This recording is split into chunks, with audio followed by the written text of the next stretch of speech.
Hey everybody, this is going to be a quick overview of some of the basic concepts that relate to non-destructive editing and smart objects. So let's take a look. We're going to Photoshop here.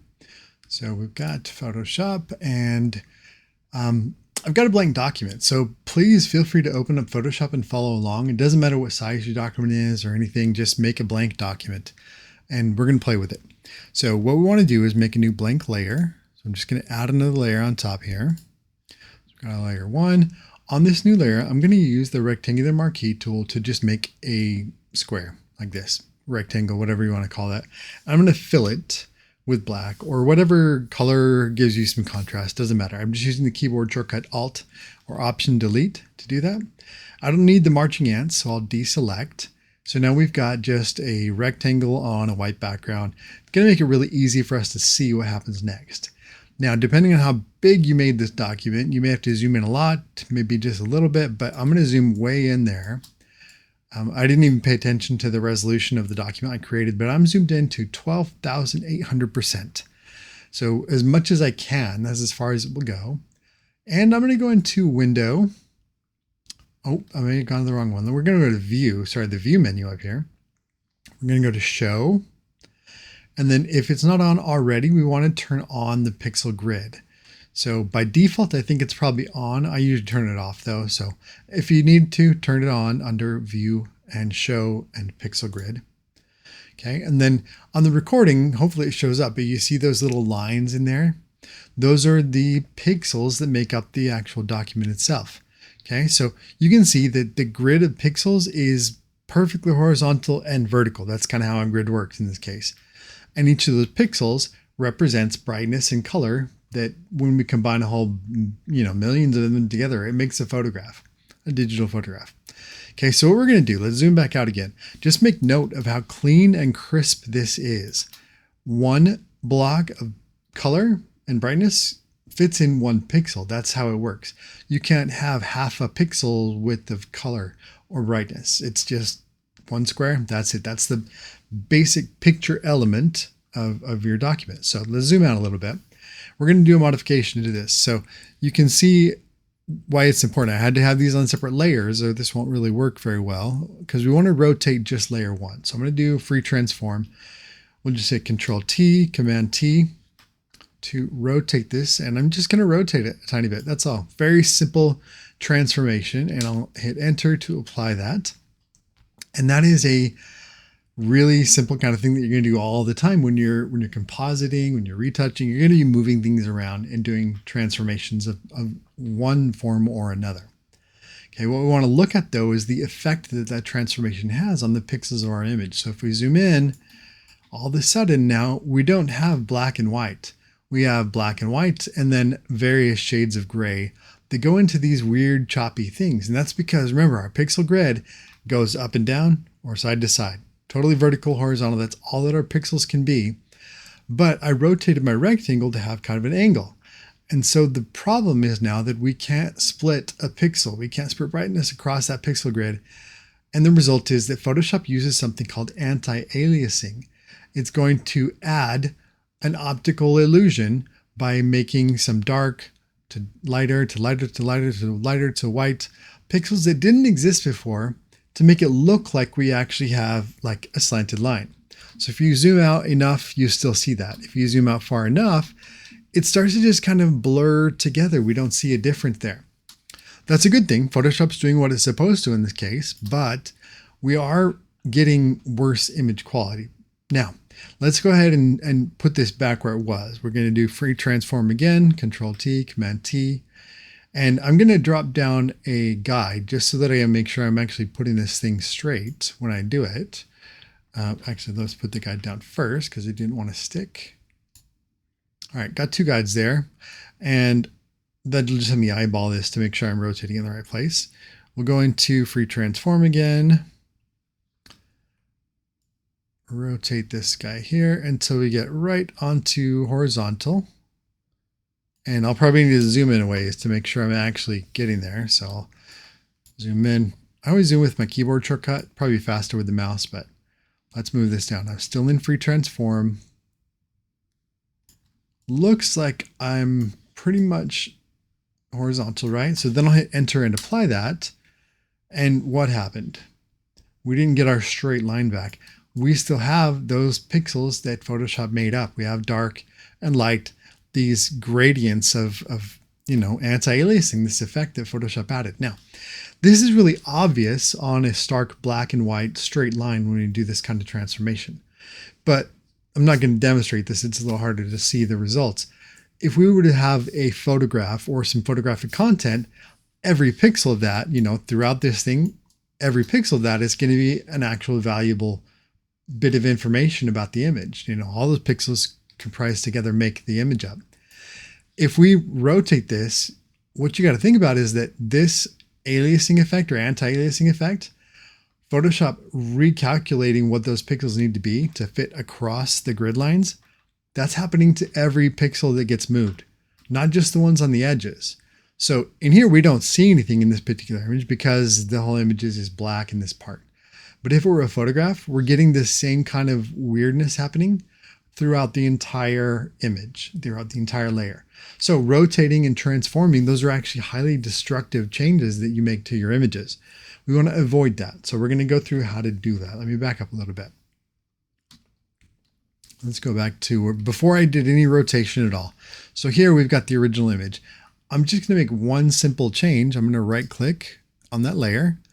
I'm going to come down to say convert to smart object. I can do it here, or I could go to the filter menu and it's going to be under the filter menu and we can say convert for smart filters. It's the exact same thing either way. All right, so let's take this thing. Did I do it? Yeah, okay. So this I did undo enough times. We're back to our original clean, crisp version of this.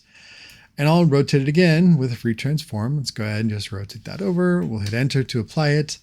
And if we zoom in, we still see the anti-aliasing taking place. And that's normal. That's what's supposed to happen because we still, even though it's a smart object, we can't make pixels go across the pixel grid. We have to use anti-aliasing on the edges. And we're still getting the same resampling happening, degrading our image quality throughout the whole thing. Again, if this were a photograph, we could look really close and pixel peep and we'd see the same thing happening throughout all the pixels of that layer. But the difference here, because this is a smart object, let's put it back. Command T, we'll transform that again. You might already notice a difference that the bounding box isn't rotated now. The bounding box still conforms to the layer. If we rotate this back, I'm going to put it back down to 0 degrees, and the tooltip there by my cursor actually works now. If I can get it right on 0, there we go. We'll rotate that, hit enter, let's zoom in, and it's clean and crisp as it ever was. Okay, so let's take a look at this, why that's the case. Let's just rotate it some more again. I will transform it very destructively. I'm going to break it apart actually and totally warp it into a whole different shape. So again, imagine if this was a picture of somebody's face, their face would be pretty distorted, right? So we've introduced a whole lot of distortion to this and we've modified it a lot, but it is a smart object. Now, if I just double click on that smart object here, it opens up in a new tab and we've got what? Our original layer. That black rectangle, it's here. It's not modified by anything that I've done over here. It's all intact. We're all good. Okay, so that's what a smart object does. It takes your pixels from a layer or a group of layers or whatever it is that you convert to a smart object. It says, I'm just going to show a preview of these things in Photoshop, but whenever you make the actual changes, you can't touch the file. You can't touch the pixels. They're safe. They're tucked away in this other tab. Now, if I go in here on this, I can do other things like I'm going to add a new layer, grab my brush tool, and with a white brush, I'll just scribble a little bit, hit save, and then jump back into my main PSD. And you can see my scribbles are there with the transformation, the warp, everything is applied in real time, and it's done non-destructively. If I painted on this layer with an actual brush, that would be a destructive edit. I would have to like paint over it or erase it or something to get rid of it. We want to work non-destructively, and so that's easy. We just turn this layer off, delete it, whatever, hit save again. That's the beauty of a smart object, is that in my main PSD here, I'm seeing a preview of what it would be with those changes applied. But the PSB, if you look at the tab, layer1.psb, that's going to be totally safe, tucked away we're unable to make any changes to that that are destructive in here in the main PSD. We can still modify it inside the smart object when we open that tab up, but over here we can't. For example, if I wanted to use my brush tool on layer 1 and I try to scribble on that in Paint, it won't do it. Photoshop's like, no, I'm going to put it on a new layer. So if we try to brush on a smart object, Photoshop's just going to make a new layer. We can do it over and over again. Every time we try it, it's like, nope, you can't paint on layer 1 because it's a smart object. It just keeps making these new blank layers. So anyways, hopefully that makes sense what a smart object is. Kind of step 1 in working non-destructively. Let's go into one other thing here and talk about some adjustment layer stuff. We've covered adjustment layers before, something that you guys probably are already really familiar with, but we'll do it one more time just for fun. I'm going to go ahead and just put a gradient down so that we have something to look at. Maybe? No, I don't even need to do that. Sure, why not? There's a gradient, so we just see something, okay? And I'm going to use an adjustment. I can't find it because I never do this. Go to Image Adjustment, and this is, again, just to clarify, the wrong way to do it.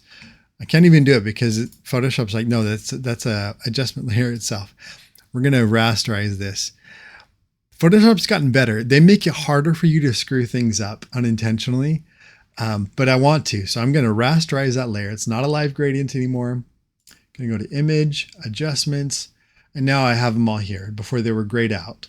But on here, let's just do a really simple one like Levels, okay?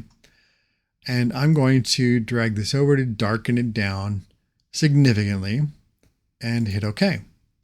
So I've changed my gradient. Now, what if I want to get it back to where it was, or somewhere in between where it was? All I have is undo. I can hit Control Z and I can do it again. That's the destructive edit. We've changed the nature of these pixels. Now, I am going to hit undo right now just so I can make a point. If we look at these color values over here, my info panel is hidden by my video right now, so you can't see it. But if you could, my eyedropper tool would be showing what the RGB values are for each of these colors throughout here. So there you can see easily, even though this is a screen recording, that there is a difference in brightness and color across this range, right? Okay, now when I applied that adjustment, let me just redo it. There is no longer a difference between the pixels in this range, right? Those are all the same. They're all uniformly like black, right? Okay, and so that's what that levels adjustment did, is it just crushed those all into be the same tonal value. If I do the same adjustment, go into levels, you can see in my histogram now there is no data on this side of that at all. But if I try to kind of fake it out, let's just drag this over. Do you see what's going on? Now we have what's called banding. There wasn't enough data there in the image. Once we crushed it one time, we threw away a whole bunch of the image data by doing that levels adjustment. We can't bring it back by just brightening it back up again. It's a totally different image now than it was before. So we don't want to do any of these destructive adjustments under the image menu. So image adjustments, just cross that out, pretend like it doesn't exist, because you don't ever want to use those on pixels in Photoshop. If you're making an adjustment to a channel, like I showed you in the last recording, last Wednesday, I showed you a recording of, you could take a channel, you could duplicate the channel, and then on here, you might want to do one of those edits. And that's okay in this case, because this isn't an actual pixel layer. This is just a duplicate of a channel that we're going to use potentially to make a mask or something else. There's nothing going to be done with this other than to throw it away when we're done. And so, yeah, go ahead and use it on that. You have to in those cases. But for the majority of times, you're going to always want to use an adjustment layer. So up here, let's go down to our adjustment layers and we'll choose, let's do the same thing, levels. And we have the same adjustment here. Let's just drag this over to the right, darken it way down. And we don't have to apply or anything. It's real time. It's right there. We could close it. We could get out of it if we want to. But let's go back into it and just drag this all the way over here. And look at my histogram. It shows all that data. It's still intact. So when I brighten this back up, I can get the image right back where it was before. Or I can go the other direction even and not have those problems with banding and so on.